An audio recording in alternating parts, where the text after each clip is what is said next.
Welcome into the Shelby High podcast, 2 Daves and a mic, along with Jakari Shell. I'm DA.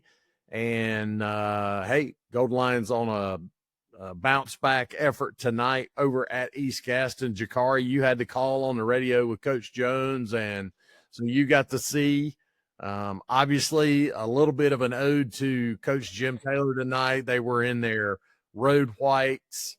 Jerseys with black pants. They a lot of the kids had taped their thigh pads like they used to do back in the day.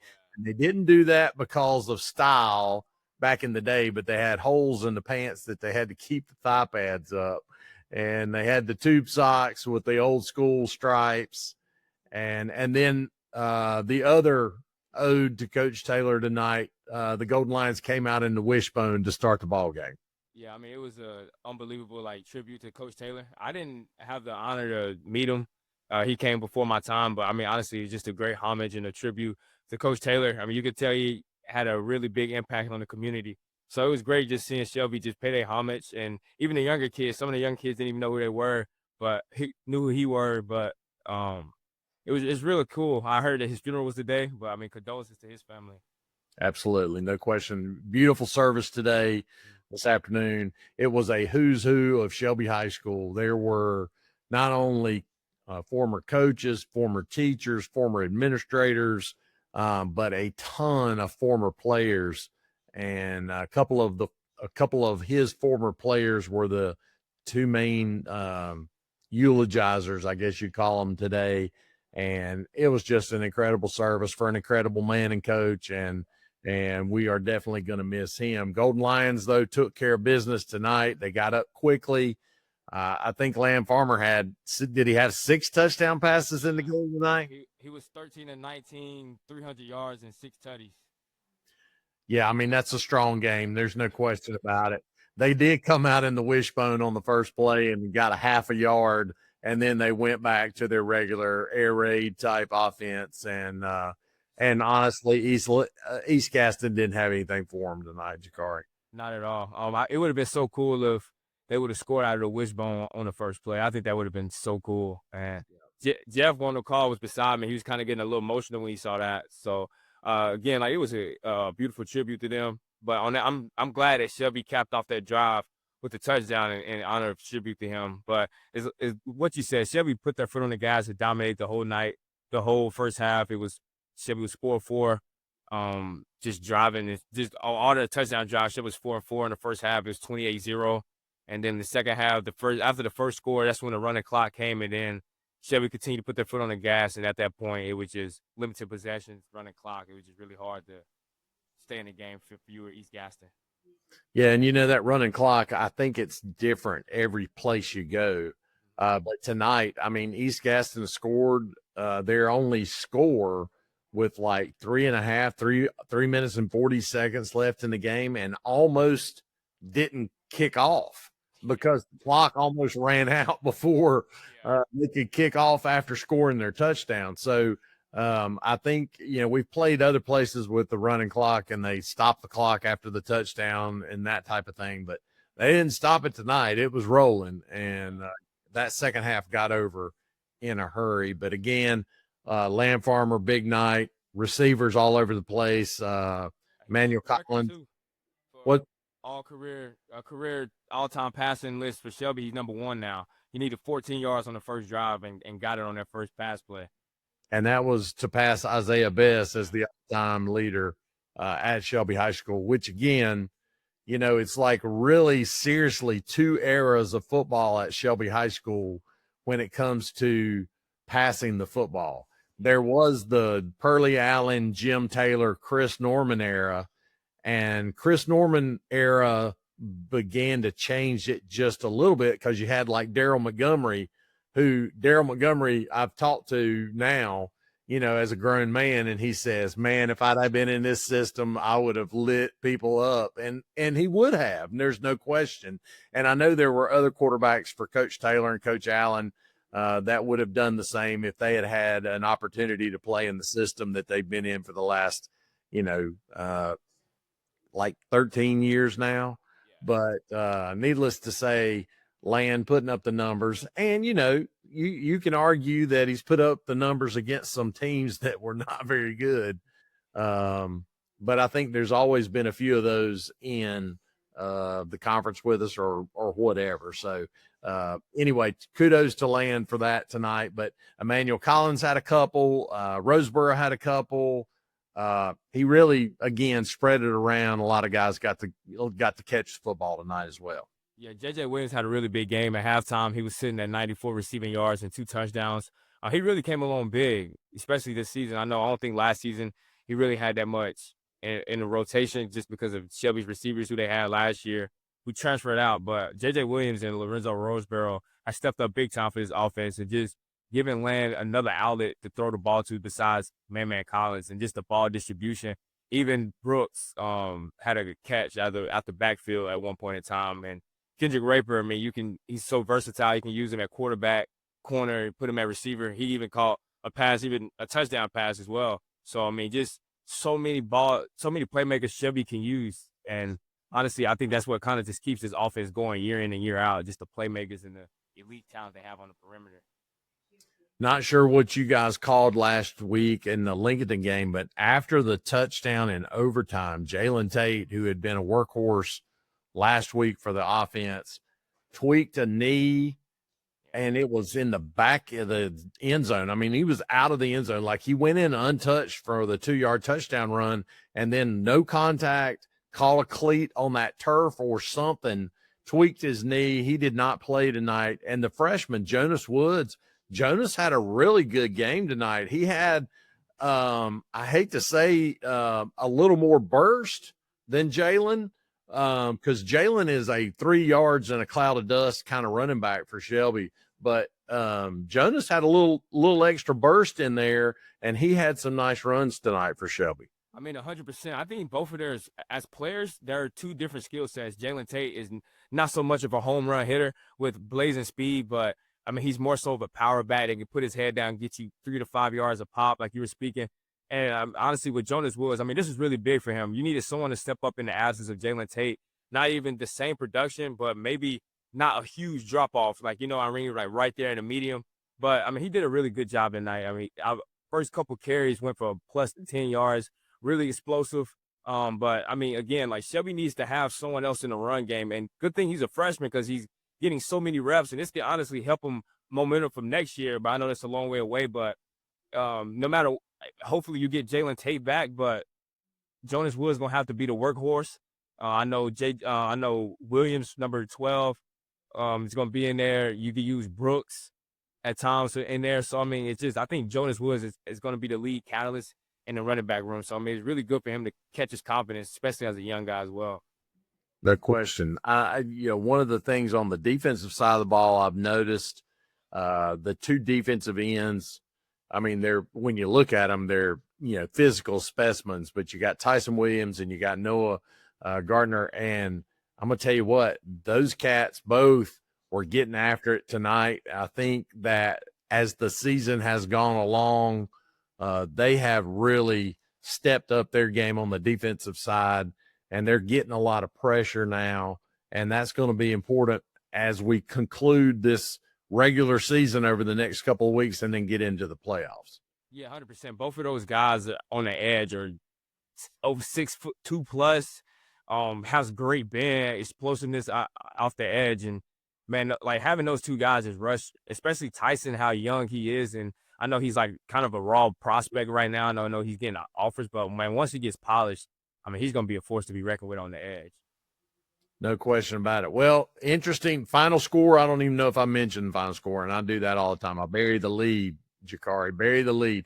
42-6, the final. Again, East Gaston scored with 3 minutes and change on a running clock left to go, and that was the end of tonight for Shelby over East Gaston. The Golden Lions will host Bessemer City next Friday night at home. That is homecoming. So it's a late homecoming this year for Shelby, again, against Bessemer City. And just to give you some idea, the Highland Tech team that Shelby beat 90-0 beat Bessemer City last Friday night. So I'm just saying it's probably going to be ugly, and it's probably going to be over early next Friday. It won't be over too early because homecoming is about a 25-minute halftime. But other than that, it will be a short effort next Friday night as well. And Jakari, we've talked about this on the other pod, the full 2 Daves and a Mike, but I want to get your take on the continuous in this conference with us not getting to play a full JV schedule.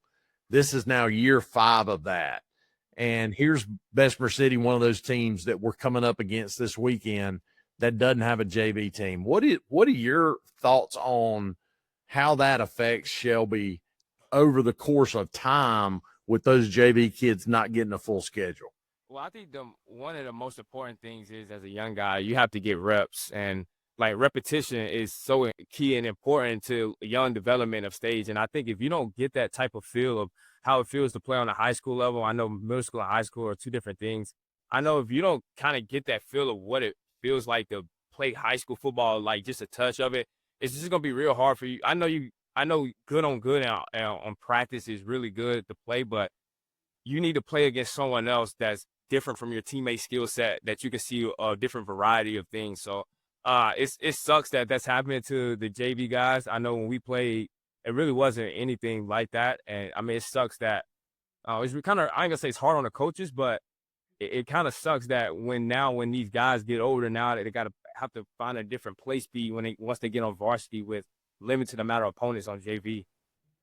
Yeah, it's been tough, and they've done some interesting things to try and change it up. Like this year, they even played AC Reynolds. We lost AC Reynolds as a varsity opponent because of the scheduling changes with all these teams in the conference, only 2 non-conference games, but they still were able to play AC Reynolds in JV because of one of the many spots that, there weren't or there wasn't an opportunity for us to play a JV game. So this Thursday is going to be another one. I'm not sure if they've found somebody else to schedule for this week or if it's just going to be an open week for the JVs. But all that being said, Shelby improves to 5-3 overall, 5-1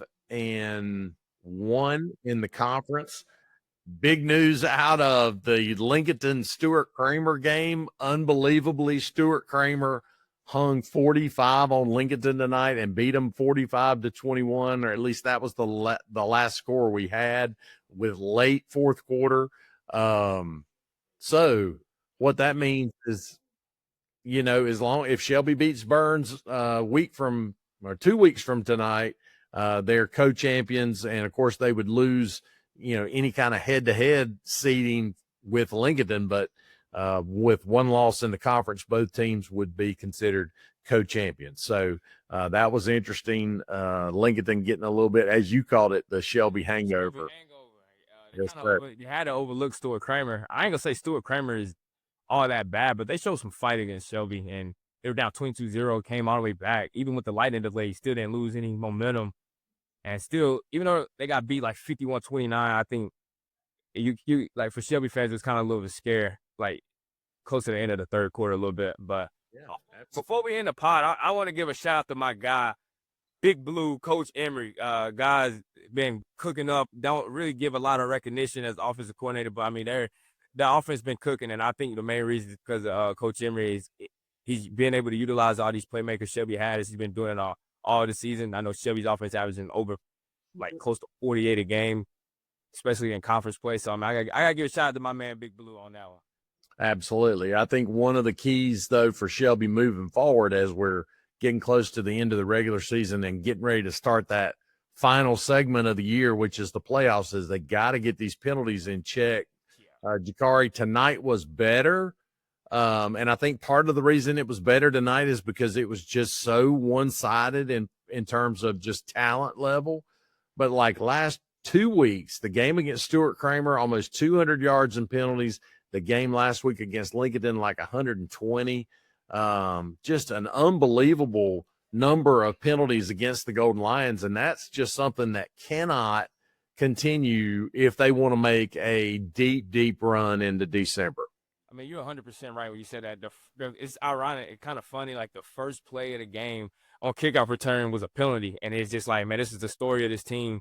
This team kryptonite. If they can understand to be disciplined and watch pre-snap, post-snap, not trying to be reactive all the time and being able to have the tough skin and walk away. You always have to be the biggest, baddest guy ever to try to react to someone and just try to help so more, like kind of help your team in a way of not trying to push them back in penalty yards. But again, like this team is struggling with penalties, and it's just kryptonite, and it's kind of like, I don't know, man. You think it kind of get addressed in the offseason, and I mean not the offseason, but the bye week.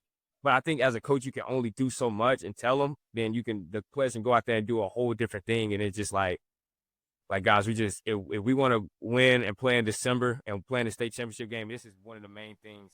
Kind of what lost in the Lincoln game, 100%. Well, absolutely. And so we'll see if they can clean that up as they get in. I mean, again, Bessemer City this week, not going to give them a lot. Then the big game against Burns. Burns was winning big against Cherville as I was coming in listening to that on the radio. It was 38-6. Cherville has actually hung tough with some pretty good teams this year. The blowouts have been not as bad as they have been in years past against Cherville. So kudos to Cherville for hanging in there against Burns. But again, 38-6 is still a blowout. It's just not as ugly as sometimes, when it's 60. It's a win for Cherville, not getting blown out 70-0. So yeah, absolutely. So definitely looking to see what Burns has got coming in a couple of weeks. And, again, it's going to be a big game because both Shelby and Burns lost to Lincoln. So whichever one wins that game is going to get a share of the conference title. So a lot will be at stake in that regard. Speaking of the playoffs, though, and conference titles, conference title doesn't mean anything this year, Juice. It's all about the RPI. Looking at the RPI going into this week, Shelby was like 13th in 3A. And, behind Lincoln, for instance. Now Lincoln's going to, drop down, you would think, and Shelby's going to move up after this week's games. But, so it really may not make a difference how, the conference seeding goes because it's going to be based on the RPI. And I think that's kind of messed up a little bit because if you work so hard to win a conference, it's just like we're supposed to be rewarded not only with the conference championship, but an automatic bid and home field territory and home field advantage. And it's just like, so why are we working so hard to win a conference if we're not really going to get rewarded for that? It kind of makes you think. I mean, but obviously winning is fun and you want to win, but it's kind of like, what's the point on doing all this if we're not going to get rewarded at the end? But I don't know too much about the RPI, but I heard about it a little bit with like, it's about who you play, then who your opponents play, then who your opponents play. It's like, how can the team you play control any of that? And I just think all that stuff is ridiculous. I don't know if you heard, but I also heard another thing about the North Carolina High School Association about how instead of the playoff brackets going out on the weekends, it's going out Monday in the middle of like classes, which just makes it harder for coaches to be able to game plan and write scout cards and do all this. I don't really know who's in charge of all that, but I'm not a really big fan of it, in my opinion. Well, that's interesting. I had not heard that. We'll see how that goes. I don't know how true that is, though, but again, I can just be reading a room off Facebook. But. Right. Yeah. I mean, obviously coaches would like to be able to prep on Sunday prior to Monday practice going into a playoff week. So, but there's also going to be buys involved. I think the top 8 teams get a buy in the 3A classification, in all the classifications, but Shelby's a 3A team now.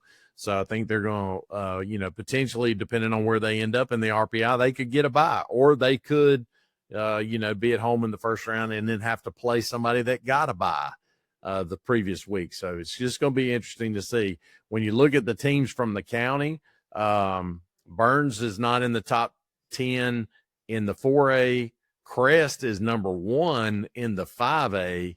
And Kings Mountain, I don't know where they were ranked in the 6A, but Kings Mountain's going to take another step back. They played South Point tonight, got hammered by South Point. The last I heard on that one was 35-0.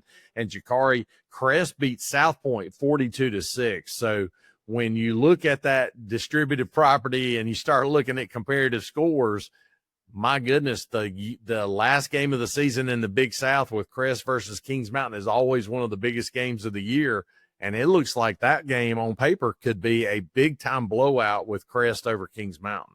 as you said, on paper. But again, it's a big old rivalry game. Counties involved, so much adrenaline going, so many things can go either way. I really don't want to look at that because if say Crest beat South Point by 40, but Keysmount lost by 35, and next thing you know, Keysmount can go out there and beat Crest by a touchdown. It just so much can happen in a rivalry game. It can go either way, which I mean that's the game of football. It just depends on who you are. But I mean I think in the next 2 weeks for both teams like Shelby and Burns and Keysmount and Crest is something to look out for. It's really exciting to see the county team being good and competitive.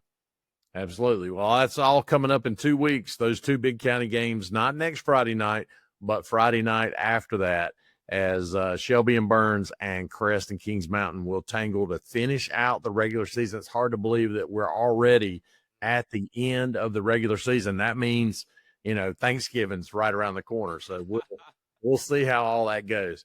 Juice, it's always a pleasure, brother. Appreciate you joining me here tonight on our breakout pod of 2 Daves and a Mic for Shelby High football. Be back here next week. I will say one thing that I need to say. So last Tuesday, I went over to Shelby High for the cross-country conference championships.